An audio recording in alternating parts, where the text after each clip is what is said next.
ever merciful. And may God's peace and blessings be upon His holy Prophet Muhammad and the purified members of his household and progeny. Allahumma salli ala Muhammad wa ali Muhammad wa ajil farajahum. Respected sisters, dear brothers and viewers, Assalamu alaikum jami'an wa rahmatullahi wa barakatuh. We gather here today to commemorate the martyrdom of our seventh Imam, Imam al-Kadhum, Musa bin Jafar, peace and blessings upon him and upon his holy fathers and holy sons. The life of Imam al-Kadhum alayhi salam happened at a time of Islamic history that was extremely eventful, extremely rich in all sorts of events and figures and things that happened that could have taken the history of religion and the history of the teachings of Ahlul-Bayt alayhim as-salam in all sorts of different directions. Were it not for the efforts and the life of Imam al-Kadhum alayhi salam, our seventh Imam, and what he was able to accomplish in his life, a life that was filled with difficulties and hardships, as we shall see a little bit in a few minutes, inshallah. This life deserves to be studied. The life of Imam al-Kadhum alayhi salam included a period of Imameh that lasted perhaps around 35 years. And in the histories of Ahlul-Bayt alayhim as-salam, this is a considerably lengthy period of time for an imamah to last. Alaykum as-salam wa rahmatullah.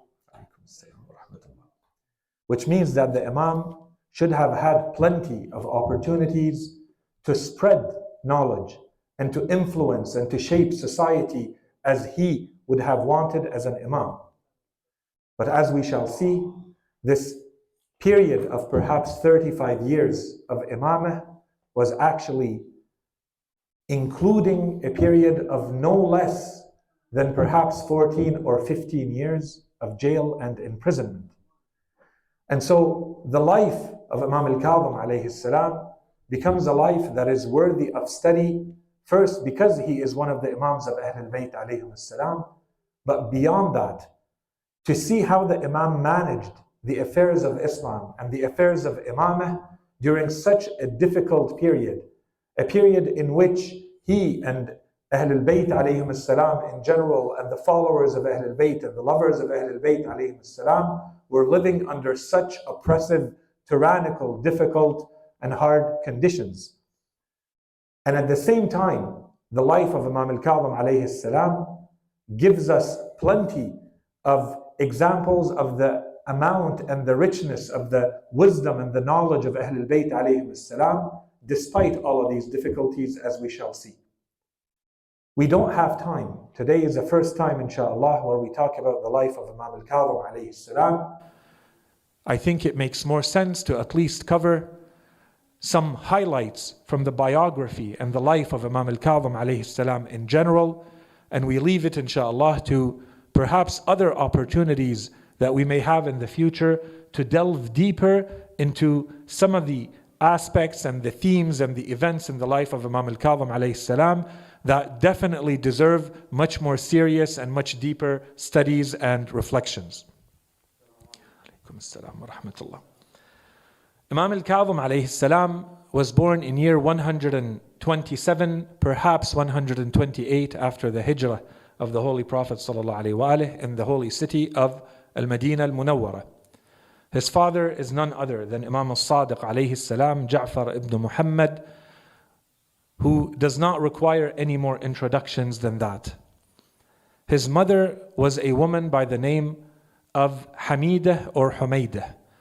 Most likely Hamidah al-Musaffat. This title of al-Musaffat was actually given to her by Imam al-Baqir and Imam al-Sadiq and Imam al-Kadhum, and she was mentioned by Imam al-Rida alayhi salam and other Imams too as a nickname. In fact, we have a saying, and we don't have time to go through her life and the importance that she played in the life of Imam al-Sadiq alayhi salam and afterwards. Imam al-Sadiq would ask all the women who come asking for fatwa and asking for religious matters to go learn from Hamida. And so we have a saying from Imam al-Sadiq alayhi salam after he married this woman. He said about her, Hamida musaffatun min al-adnas. She has been cleansed or purified from impurities. كسبيكة الذهب ما زالت الأملاك تحرسها حتى أدت إلي كرامة من الله لي والحجة من بعدي. Imam al-Sadiq alayhi salam says about this woman who should have been considered as a mere simple slave woman who had been brought into the Islamic lands. He says about her that this is someone that has been made pure by Allah subhanahu wa ta'ala, cleansed from all impurities. She is as pure as a block of gold that is pure, and that the angels preserved her and protected her until she was brought to me as a favor from God to me and to the next Imam after me. Who is the next Imam? It's Imam al-Kadhum alayhi salam. The favor is that she would therefore become the receptacle in which Imam al-Kadhum alayhi salam would be carried and would be given birth to, and she would become his mother. So this is the mother of Imam al-Kadhum alayhi salam, and he grew up in that environment, in the household of Imam al-Sadiq alayhi salam. And as we said, this is a very big topic that inshallah one day we can talk about. Why were the mothers of the Imams coming from all of these different nations of the world, from all of these different regions of the world, to become the wives of the Imams alayhim salam and to become the mothers of the Imams alayhim salam? That's a topic inshallah that we can delve to one day. Imam al-Sadiq alayhi salam, without going into too much detail, leaves this world most likely in year 148. At his time, the Khalifa of the time, the Abbasid ruler of the time, was al-Mansur. Al-Mansur poisoned Imam al-Sadiq alayhi salam. At that time, he leaves this world.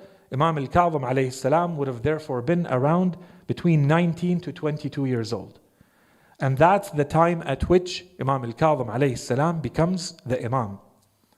And already there, we can start seeing that, of course, the Abbassids, the Umayyads before them, and then the Abbassids, the oppression that they had subjected Ahlul-Bayt to, getting rid of Imam al-Baqir alayhi salam and then Imam al-Sadiq alayhi salam, continued in the time of Imam al-Kadhum. And this was a chapter of Islamic history in which the aggression and the tyranny of al-Abbasiyin, of the Abbassids, became even more harsh and even more rude, especially during the lifetime of Imam al-Kadhum alayhi salam. And there's a number of reasons for this. Already with al-Mansur, as soon as Imam al-Sadiq alayhi salam leaves this world, al-Mansur, he sends his governor over al-Madinah al-Munawwara. He tells him, go and see, who did Imam al-Sadiq leave as a heir? Who did he leave his will to? So that someone who executes the will of Imam al-Sadiq alayhi salam after he leaves this world, whoever that may be, kill them. That is going to be the descendant through which this lineage of Ahlul-Bayt alayhim salam is going to continue. So go and kill that person, whoever it may be. Find out who did he leave his will to. So his name was Muhammad ibn Sulaiman. He went to Medina, starts to inquire, and he is told that Imam al-Sadiq alayhi salam left a will to 5 people. He named 5 people as his inheritors, as his heirs. The first one is Abu Ja'far al-Mansur himself, the Khalifa. The second one is Muhammad ibn Sulaiman, the governor who's inquiring. The third one is his eldest son, Abdullah. The fourth one is his son, Musa, al-Kadhum alayhi salam. And finally, his wife, Hamida. So he went back to the Khalifa telling him, we can't execute your will as you have asked. The Imam has left 5 people as heirs. We can't use that as a pretext. But already, this was a whole topic in the lifetime of Imam al-Sadiq alayhi salam and afterwards. Who is going to be the successor to Imam al-Sadiq alayhi salam? And already the Imam had shown this. Imam al-Sadiq alayhi salam, in multiple occasions, he had left clues, some of them explicit, some of them indirect, who the Imam would be after him. This was yet another example. There were some of the scholars, some of the followers of Ahlul-Bayt alayhim as-salam all over the lands. When they heard about this, they said how wise, how miraculous of Imam as-Sadiq alayhi salam to have shown us who the Imam after him is in this manner. Okay, and so in any case, this requires another whole discussion of why Imam as-Sadiq alayhi salam would have presented things in this manner. The reason why the Abbasids at this time were moving into a different type of confrontation with Ahlul-Bayt alayhim as-salam and their followers stems from the background and the drivers and the context which allowed them to reach the rule in the first place. The Abbasids initially were people who rised against the oppression of Bani Umayyah. And the slogan and the banner under which they tried to rally people to them was al-Rida min al-Muhammad. Allahumma salli ala Muhammad wa ali Muhammad. When they said that we are going to rise against Bani Umayyah are being oppressive. They are destroying this religion. They are being unjust towards the family of the Holy Prophet against Ahlul-Bayt alayhim as-salam. We must therefore all rally and get rid of them as rulers over this religion. This was the slogan under which, the banner under which they rallied the people.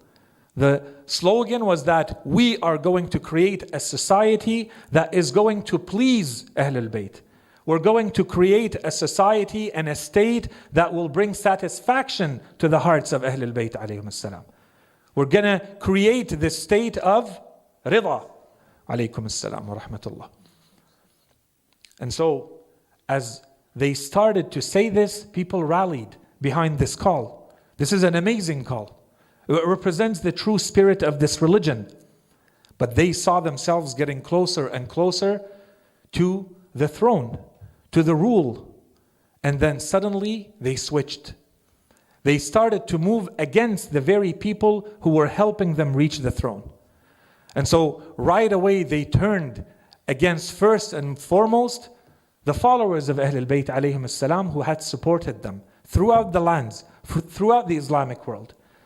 And then they started to get rid of, to annihilate, to destroy, assassinate those people who were supposed to be the figures who may have been influential to get the Abbasids into this state. And they started therefore relying on people from outside of their families, outside even of the Arabs, outside of the Muslims eventually. So whomever was helping the Abbasids originally was now being targeted by the Abbasids. So by the time that they actually reach the throne and they become the rulers, the main focus, their main enemies are considered to be the followers of Ahlul-Bayt alayhim as-salam and the figures who represent this general tendency, the tendency of loving Ahlul-Bayt, of following Ahlul-Bayt alayhim as-salam, with their wrath specifically concentrated on the imams, on the leaders of Ahlul-Bayt alayhim as-salam. And this is exactly what we see in the times of the Abbasids, one after the other. At the time of al-Mansur, we see the revolutions, the rebellions start to rise against them all over the Islamic world. And they were able to confront those with a lot of harshness, a lot of rudeness and violence. They truly were becoming a tyrannical state. And by the time we reached the life of Imam Kadhum alayhi salam, this had reached its peak. In fact, during the life of Imam Kadhum, we see many of these uprisings continue. From the Hashimiyin in general, from the Talibiyin in general, from the sons and descendants of Imam al-Hasany alayhi salam, who were exterminated by the hundreds, if not the thousands, as well as the descendants of Zayd ibn Ali. And we have, during the life of Imam al-Kadhum alayhi salam in year 169, perhaps considered by many to be, after Karbala, one of the greatest tragedies in Islamic history, which is Waq'at Fakh. This tragedy happened a few miles, a few kilometers outside of Mecca, where a very large number of the greatest scholars and worshippers from the family of Ahlul-Bayt alayhim as-salam were massacred, were killed for having spoken out and risen against al-Abbasids during their time. This was all happening during the life of Imam al-Kadhum alayhi salam, and it's therefore important to keep all of this in mind, to understand what Imam al-Kadhum represented beyond just himself. Imam al-Kadhum alayhi salam, whether we want to say this or not, whether he wants to explicitly play this role or not, he is being associated with an entire movement, an entire ideology, an entire school of thought that the Abbassids considered to be a huge threat to their very existence, and in fact goes against the principles which they were now trying to exterminate. So if we continue with the life of Imam al-Kadhum alayhi salam, as we said, the first Khalifa of his time was al-Mansur. The Mansur who killed Imam al-Sadiq alayhi salam, assassinated Imam al-Sadiq, had him poisoned. This lasted for 10 to 11 years. Al-Mansur dies. The next one is al-Mahdi. Al-Khalifa by the name of al-Mahdi comes to rule, and he lasts for another 10 to 11 years as well. And this time, Imam al-Kadhum alayhi salam is still in al-Madinah al-Munawwara, where he was born. Al-Mahdi also during his reign, unfortunately, sometimes when we study the lives of Ahlul-Bayt alayhim as-salam, they are simplified. And so often we hear Imam al-Kadhum alayhi salam would have perhaps been imprisoned twice. I have calculated between at least five different times at which Imam al-Kadhum alayhi salam was imprisoned. One of them was during al-Mahdi, al-Mahdi's reign. At some point, al-Mahdi also wanted to get rid of Imam al-Kadhum alayhi salam, and this is much earlier than the events that will happen later under Harun. Al-Mahdi was in Baghdad. He summons Imam al-Kadhum alayhi salam from al-Madinah al-Munawwara to Baghdad. He brings him as a prisoner. The people of Medina highly respected Imam al-Kadhum alayhi salam. They considered him a saint. They had witnessed miracles. They knew of his knowledge. He was the continuation and the legacy of Imam al-Sadiq, Imam al-Baqir alayhim as-salam. He is the saint, the leader of the family of Ahlul-Bayt alayhim as-salam.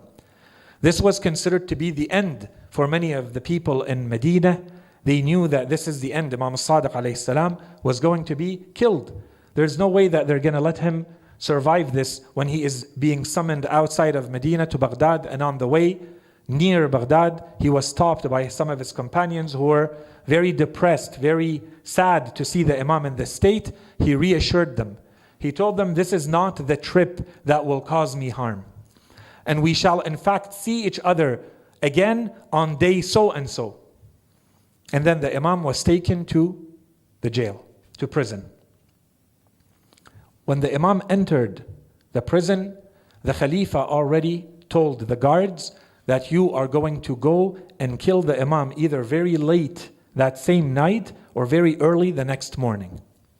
They're going to execute the Imam. And the Khalifa goes to sleep, and the books of history tell us that the Khalifa saw a dream in which Imam Ali alayhi salam came to him, and he spoke to him, and he read some verses of the Holy Quran. And the Khalifa woke up, shocked, traumatized, fearful. And right away he called for Imam al-Kadhum alayhi salam to be brought to him. He told him, I just saw a dream. I saw your great-grandfather Ali come to me and read verses of the Quran. I want you to promise me something. Are you going to rise against me and against my children or not? Lead a military confrontation against us or not? The Imam told him, I have never had such intentions, nor would I do any such thing. He told him, okay. And he took a certain amount of money, perhaps 3,000 dinar, and told him, you may go back because of that dream that he saw. Otherwise, the Imam was supposed to be executed that night. And this was just one example during the reign of al-Mahdi. This lasts for 10 to 11 years. After al-Mahdi, we have al-Hadi, one of his sons. He doesn't last long, perhaps 1 year or even less as a Khalifa. And then we move to Harun. Before we go to Harun, this is a whole aspect, a whole dimension of the life of Imam al-Kadhum alayhi salam that deserves to be studied. When we look at the difficulties when we look at the oppression, the tyranny, the injustice against Imam al-Kadhum alayhi salam during that time, we saw under al-Mansur, we saw under al-Mahdi, and we're going to see under Harun. Someone who's in the situation of the Imam, we would say perhaps he's going to stay home, close his door, and stop having any sort of influence in society. But that's not what the Imam did. The role and the influence of the Imam stayed extremely rich, extremely present, no matter what was going on. What the Imam, however, did, and this deserves to be very carefully studied, especially for people like us, living in perhaps minority situations, where we do not represent the cultural mass, that we are perhaps not always going with the cultural current. We have to study the life of Ahlul-Bayt alayhim salam, especially the life of Imam al-Kadhum. In fact, perhaps this is one of the meanings of the name, the nickname of our Imam, Imam al-Kadhum. What does it mean that he is Kadhum? There's an individual dimension to this. It's mentioned perhaps based on the verse of the Holy Quran, that you are someone who is able to keep your anger and your emotions under check, no matter what the situation is. That's Kadhum al-Ghayz. You don't get angry. You don't react quickly. You stay wise. You stay with your good judgment. And this is a beautiful trait. And sometimes we want to focus on that aspect of the life of Imam al-Kadhum alayhi salam, and for sure, there is no one who represents this any more perfectly than Imam al-Kadhum and the rest of Ahlul-Bayt alayhim salam. But perhaps what is more special about specifically the life of Imam al-Kadhum is that he was in such difficulty and hardship that he was not even able to act in the manner in which a normal Imam should be acting. And so therefore, he has to keep himself, his emotions, what he says at any time, his conduct, the conduct of his followers under check all the time. How do we behave? When do we talk? When do we keep the knowledge? When do we share the knowledge? How do we best share the knowledge? How do we influence in society? All of this is to be learned. When we say, for instance, that we believe in dissimulation, in taqiyya, what does it mean? We need to study the life of Imam al-Kadhum alayhi salam to understand what it means to be in these types of difficult situations and hardships. How did the Imam conduct himself? Did the Imam just close his door and say, we can't talk and we can't share and we can't help and we can't teach? No. If you go back to the books that talk about the life of Imam al-Kadhum alayhi salam, some examples, some numbers. Today, if you go back in the books, the scholars have counted in our hands today 3,134 narrations attributed to Imam al-Kadhum alayhi salam that we have right now. Of course, this means this is a lot of work for us. We have to go and study. What did Imam al-Kadhum leave us? This is a treasure of knowledge that the Imam has left us. In fact, multiple books have been written about a single saying. The Imam, we have today in our hands 104 letters that have been written by Imam al-Kadhum alayhi salam. Some of our scholars have written entire books on one of these to explain it, to write as a commentary of what the Imam would have meant about some of these. At the time of Shaykh al-Tusi, he said that the Imam had 274 narrators who were reporting his narrations. So perhaps some of these are narrating 1 or 2 or 3 narrations, but some of these are very big scholars. They're the students of the Imam. And if you go to more recent times, Sheikh Baqir Sharif al-Qarashi in his book on Imam al-Kadhum alayhi salam, he lists in fact 320. This means that the Imam is extremely active. And this is a lesson for us. In those conditions, in those impossible conditions, Imam al-Kadhum alayhi salam has this type of knowledge output that today, centuries later, we perhaps would need lifetimes to study and to understand. We need to understand the role and the importance that Ahlul-Bayt alayhim salam gave to knowledge and not let those sacrifices go to waste. To show appreciation to the efforts of someone like Imam al-Kadhum alayhi salam. And it didn't stop there. The true teachings of this religion were personified by the Imam. One of the things that he put in place, we don't have time to talk about it right now, is the whole system that we refer to today as al-wikalat. That when you have an Imam and you don't have direct access to your Imam, you have to rely on representatives, people who are trustworthy, who are able to carry the messages of that Imam to the masses. Because the Islamic world had expanded greatly, and it's impossible for people living in Persia or closer to Europe or in the Far East to have access to their Imam. And so the Imam greatly expanded the system of representatives that the previous Imams had already put in place. This system had started already with Imam al-Sajjad, Imam al-Baqir, Imam al-Sadiq, Imam al-Kadhum greatly expanded that system. But when we come to the, let's say, more ethical, moral teachings of our religion, today, all of us, we refer to our Imam as being Bab al-Hawa'ij, the gate of desires, the door of needs. Perhaps we may think that this is a nickname that was given to the Imam in recent times. No. The Imam was showing this in his own time. He lived in that manner and people referred to him in that way. But they meant it differently. They meant it that if anyone has any type of need and they go to the Imam will find a way to help them. There is this example, one narration, very well known, that I thought can be used, and we don't have time to go through a full analysis of this. But inshallah, the lessons are going to be clear. There's a man who comes to the Imam from Bilad al-Ray, from one of the provinces of Persia. He's traveled a long distance to come to the Imam.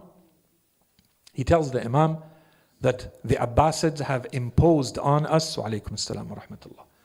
They've imposed on us so many taxes unjustly. And by the way, this was one of the strategies that the Abbassids would use, that they would punish the followers of Ahlul-Bayt alayhim as-salam with additional taxes to the point where you paralyze the community. No one is able to do anything. The moment you have revenue and income that you can use for anything, the state wants to make sure that they take them away. And so you are paralyzed as a community. You have no influence in the world. So he had come all this way to perform the pilgrimage and to visit the Imam and ask the Imam, perhaps there is a way to help him.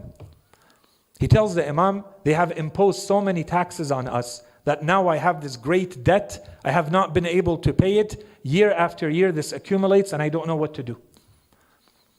So the Imam writes a little piece, a little letter, a simple letter, very short. He leaves it in the hands of this man and he tells him, when you go back, you give this to the governor. The governor is one of our followers. And this is a lesson in how the Imam would, during his Imameh, he started to teach his followers how to, if they accept positions of influence and authority under the Abbasid rule, because it's impossible for them to continue to exist in that society without having some sort of influence. So they must have positions of authority. They must have some positions of power. But the condition is that they use those positions to help the community, to do right and to do justice, to do as much good as possible by being in positions of authority and positions of power. So the Imam wrote a little letter. The letter says, Bismillah ar-Rahman ar-Rahim. اعلم أن لله تحت عرشه ظلا لا يسكنه إلا من أسدى إلى أخيه معروفا أو نفس عنه كربه أو أدخل على قلبه سرورا وهذا أخوك والسلام. The Imam writes the letter that says, Bismillah ar-Rahman ar-Rahim, in the name of God, most gracious, most merciful. Know that Allah subhanahu wa ta'ala has a shadow under His throne. In other words, there is a divine protection and care for whom? That can only be inhabited, the Imam says, that can only be inhabited by someone who does good by his brother in faith. And someone who removes a hardship from his brother, or someone who brings joy to his heart. And this is your brother in faith and peace. The Imam did not tell him what to do. The Imam did not give any instructions. All the Imam said to this lover and follower of his who is a governor in Ray, all he tells him is, know that there is such a divine care for someone who helps a brother in faith, who brings joy to the heart of a brother in faith. Would this not be a whole philosophy upon which we can build a whole community? And the Imam did not say anything more. He did not tell him do, don't do. He didn't write a 3-volume treatise on political philosophy. In a few words, the Imam wrote this letter. He gave it to the man and he told him, go back, and when you reach there, make sure it reaches the hands of the governor. So he found a way to get a meeting with the governor so that he can give him the letter in hand. He told him, this is a letter from our Imam al-Kadhum directly to you. The man, as soon as he heard the name of Imam al-Kadhum alayhi salam, he stood up and he took the letter. And in one version, he wiped the letter on his face because he says, this is the handwriting of my Imam. And then he read it. The person who narrates this is the person who came to the Imam asking for help. This man says right away, immediately, this governor of Ray, he automatically told him, I have split, he says, dinaran dinara. I have split all of my wealth and possessions in two and given you half, and I keep half, including the clothes on my back. Everything that I own, I am now splitting in two. You get to keep half, and I keep half. And consider all the taxes that are a debt upon you to be removed. I will deal with that. The man was overjoyed. He didn't know what to say. He says, I did not know how to thank him. I did not have any words or any actions that I can do to thank him. So the best thing I could think of was that I would try to perform the pilgrimage the next year and go pray for him at the Kaaba, because I don't know what else to do. And the next year came, and he says, I went and performed the pilgrimage. And of course, I wanted to go and tell Imam al-Kadhum alayhi salam exactly what had happened. He says, so I reached the Imam and I told him. He says, and I was telling the story to the Imam, and the Imam's face was becoming brighter with joy for how one of his followers had acted. This is a lesson for us. We also have an Imam of our time who's expecting this from us, to bring joy to the heart of another believer, to remove a hardship from a believer in whatever way we can. So he says, I was telling this to the Imam was overjoyed. So he says, Ya Mawlai, hal sarraka dhalik? Has this made joy enter your heart? This has pleased you to hear this story? I see you happy. And this is the answer of the Imam. فَقَالَ إِي وَاللَّهِ لَقَدْ سَرَّنِي. I swear that he has made me happy. وَسَرَّ أَمِيرَ الْمُؤْمِنِينَ وَاللَّهِ لَقَدْ سَرَّ جَدِّي رَسُولَ اللَّهِ صلى الله عليه وآله وَاللَّهِ لَقَدْ سَرَّ اللَّهَ تَعَالَى. This is the teaching of Ahlul-Bayt alayhim as-salam. This is the influence of the Imam to build that type of community. And inshallah, this becomes lessons for us. This is one instance among thousands through which we see the influence of the Imam. Even though he cannot act directly in society, we see how through a few words and a few actions from the Imam, we see how a community can emerge and a community can be built on completely different foundations. As we said, the Imam lived under the rule of the Hadi, the next Abbasid ruler, who was perhaps a ruler for less than a year. Then Harun came to power. And we don't have time to go through Harun, this person who's been nicknamed in history or accepted in history as being al-Rashid, the one who is wise, the one who is filled with good judgment. No one who can study the life of Harun can attribute such an attribute to him, such a nickname to him. Nothing about him is further from such an attribute. Every aspect of his existence can be considered shameful, disgraceful, and the worst of it is that he is presented in Islamic history as being the best representative of what a political ruler should be in Islam. He represents the golden age of Islam, because Islam was expanding militarily and politically, and perhaps materialistically, economically. Because of this, whether this can be attributed to him or not is even questionable. We ignore everything else about him. Every historian who has talked about him tells us how he was filled with irascible, foolish behavior. That silly things would anger him and he would go in a fit of rage. And he would execute people over the silliest things. And that he was obsessed with entertainment and he would have the grandest gatherings for singers and dancers. And anyone who studies that environment politically knows that he continued in the same path as Bani al-Abbas, in tyranny and oppression.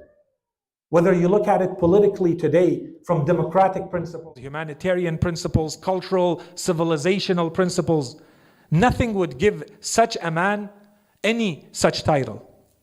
But that's how our history presents this person who was the one who was the harshest and rudest and most violent towards Imam al-Kadhum alayhi salam.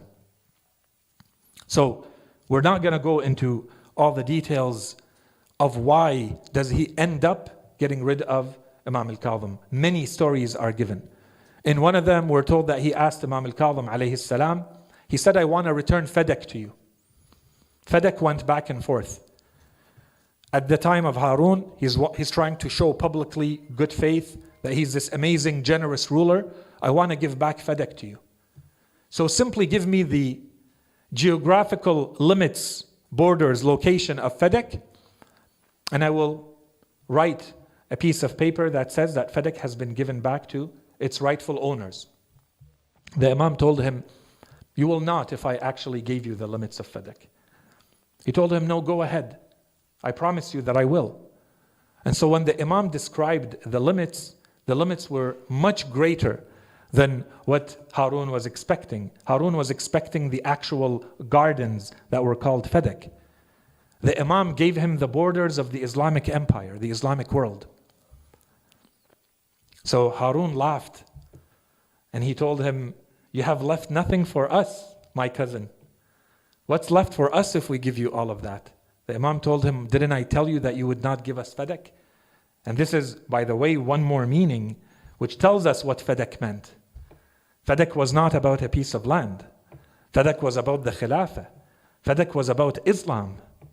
All of Islam. He tells him, if you are giving me Fadak, you have to give me your throne. You have to give me the Khilafah. That's one incident. And they say this angered Harun. And perhaps this was one of the reasons why he wanted to get rid of him.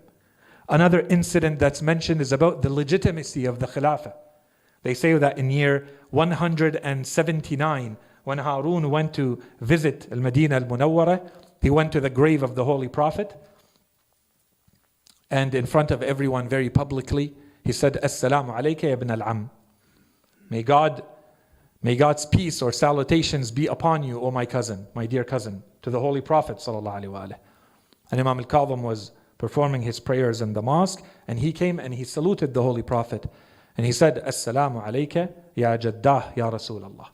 O my grandfather, O Messenger of God. And this is about the legitimacy, because Bani al-Abbas, the Abbassids, were using their proximity, their blood relativeness to the Holy Prophet ﷺ as the reason why they are the legitimate rulers. So if this is the main criteria, then this man is closer. So Harun tried to open the door and argue this. He said, why have you claimed that you are closer to the Prophet than we are? The Imam told him, "I'fini, excuse me from that. I don't feel like answering." He told him, "You must." He told him, "Okay, what if the Holy Prophet ﷺ rises from behind his grave and he comes to you and he asks for the hand of your daughter in marriage? Would you give it to him?" He told him, "Of course I would, and this would be my great honor." The Imam told him, "But I would not. if he were to, he would never ask me, and if he would, I would not give him my daughter's hand. He told him, why? What would be the greater honor than that? He told him, because he is my grandfather and this would be his daughter. And I am much closer to him as a blood relative. I cannot give him my daughter to marry, whereas you can. And so some say this became one of the reasons that angered Harun. Others say that some of his governors wrote to him, saying that the Imam was gathering money and weapons in his house, and so you must get rid of him. The truth, however, is that the presence of the Imam represents a threat. The existence of the Imam represents a threat. So long as someone like Imam al-Kadhum is there, no one like Harun or anyone else can claim to be the legitimate ruler. There was a hatred, a deep-seated hatred that they had towards Ahlul-Bayt alayhim as-salam. Harun is the person who ordered that the grave of Imam al-Hussein alayhi salam be plowed so that nothing remains of it. There was a tree, a sidra, that people would use to recognize the grave of the Imam when they would go to Karbala to visit the Imam. He asked that that tree be unrooted, completely removed. Why? What is Imam al-Hussein alayhi salam doing to someone like Harun? The very existence brings back memories, represents symbols that someone like Harun and the Abbasid dynasty cannot live with. It represents a real threat to what they try to do. So regardless of which one of these may have been a trigger, the truth is that he had to get rid of the Imam one way or another. There is this saying that he had when at some point he told his son that this is his son al-Ma'mun. He saw the respect that he was giving to Imam al-Kadhum alayhi salam. He told him, who is this? To his father, or Harun. He told him, this is the rightful owner of this throne. He told him, then why don't you give it to him? He told him, no, this is the rule. And rule does not know any relatives, does not like anyone. And even if it were you, and you competed with me over it, I would have your head cut off. And he says about Imam al-Kadhum in that instance, he said, how can I experience any peace or serenity when Musa ibn Ja'far is like a bone stuck in my throat? He's always there. He doesn't go up or down. I'm stuck like someone who's stuck with a bone in their throat. I have to get rid of him. So initially, he has Imam al-Kadhum imprisoned in Medina and brought to a first jail in Basra under Isa ibn Ja'far.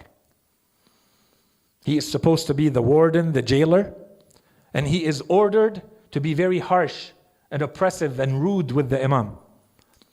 After spending a bit of time with the Imam in jail and seeing how he is, he says, I could not continue to be as harsh as Harun wanted me to, and Harun started sending him letters telling him, execute the Imam. And he did not want to do that, and Harun sensed it. So he brought the Imam closer to him, to Baghdad. He had the Imam removed from a first jail in Mecca, in Basra, to Baghdad. This was the jail of al-Fadl ibn Rabi'. Under one of his ministers, he had the Imam jailed there. And again, this is supposed to be a place where the people are harsh to the Imam and he can peacefully and quietly get rid of the Imam, and the people were refusing. Al-Fadl, the more he watched the Imam, the more he was in awe of what he was seeing. And this is, we don't have time to go through the miracles and the things that they witnessed from the Imam. There's just this one instance in which we are told Al-Fadl would call someone and tell him, what do you see? He would stand at the top of the house and he would tell him, what do you see? He told him, I see a piece of cloth, a fabric on the ground. He told him, this is your Imam, to the person that he had brought. He told him, I don't have an Imam. He told him, yes, this is Musa ibn Ja'far. This is how he spends his days and nights. And he himself says, I come to him trying to catch him in another state. I didn't. And this lasted for years. He wakes up, when he is up during the day, when the sun comes up, he performs one sajda. And that sajda lasts until the prayer of the midday, dhuhr. and he performs his prayers, and he performs one sajda until the sunset. And then he eats a bit of food, and then he performs his prayer, and then he remains praying until the morning. And that's how he spends his days and nights, fasting in the day, performing these 2 long sajdat, and performing acts of worship all night. And this is his state day in and day out. And when Harun saw this and heard this, he said, yes, I swear that he is of the monks of the Hashemites. Wallah innahu la min ruhban al-Muhammad. These are the words of Harun. So why get rid of him? What has he done? But this was not enough. And himself, Al-Fadl bin Rabi' said that I swear that Harun is forcing me to kill him, and I shall not, even if he kills me for it. And because of those words, some say that Al-Fadl was actually a lover and a follower of Ahlul-Bayt. Not necessarily. All it means is that there was a spot of objectivity and truth in his heart that makes it impossible for him to kill someone who is in these qualities and in these traits.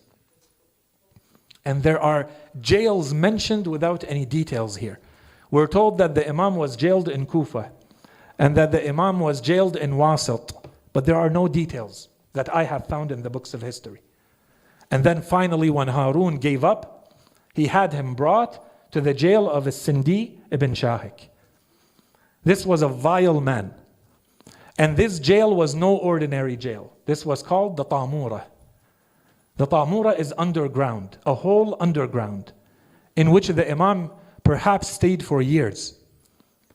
It's impossible, the Shia say, when they went, some Shia made it through bribery and through pretending to perform certain actions. They made it to inside to see the Imam and talk to the Imam and ask him questions. They'd say it's impossible to stand upright in that hole. And the Imam had the tarikh. You go back to Tabari and go back to the historians, they say he had 30 ratl. Ratl is a unit of measure, weight. Let's say 30 liters, we don't know how much. 30 kilos of metal chains on his body in that hole.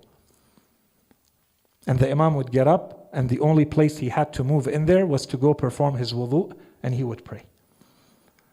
And so the Shia would watch this and wait for the Imam, and the Imam is not coming out, being moved from one jail to another for years. Some of our historians have said that perhaps it was around 14 or 15 years in total, between one jail and another in that state. Until the orders came directly from Harun that you shall execute the Imam and poison him, and either As-Sindi ibn Shahik himself or one of his guards performed the deed, and they used a needle that they filled with poison and they put it inside dates that the Imam ate from. Some of the Shia came to the Imam in jail while he was in that state. They did not notice that the Imam had been poisoned. And the Imam did not tell them anything. They told the Imam, we're desperate. We can't live like this anymore. How long is this going to last? Will you not leave? And the Imam told them, yes, I am leaving in 3 days. And our meeting spot is going to be on the bridge. And so they rushed, filled with joy and happiness.